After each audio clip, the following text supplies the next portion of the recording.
Are you planning to celebrate the 4th of July with your own backyard celebration?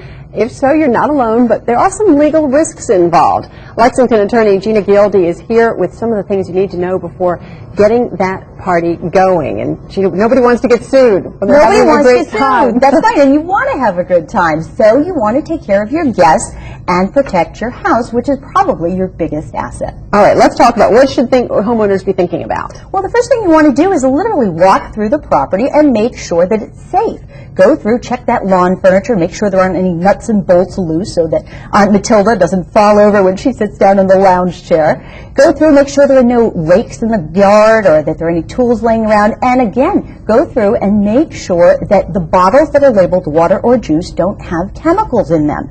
You may have heard about a terrible case that happened where an elderly couple was sued because they thought it was apple juice, but it was actually a chemical. So go through and make sure everything is safe. That's number one. What if you have a pool in your backyard or you have a swing set and, they're safe if they're used properly, but... That's right, and trampolines, that's a biggie. We all have backyards that are fun and inviting, but you have an obligation to the people who are there to enjoy your backyard and for those children or people that might sneak in. A lot of people don't realize that if a child were to sneak onto your property and use your swing set or your slide or your pool or your trampoline, you can be liable. So you want to make sure that you follow all the local rules, of course, put a fence, make sure you go the extra mile and put padlocks and things on that fence to the pool, and just really make sure that you're doing everything you can to be safe. And if somebody does get hurt on your property, you can really wind up paying a lot. You can. Now, you, of course, should have homeowners insurance, but sometimes that's not enough. So some people opt to get an umbrella policy, and that's an insurance that goes above and beyond what your homeowners is.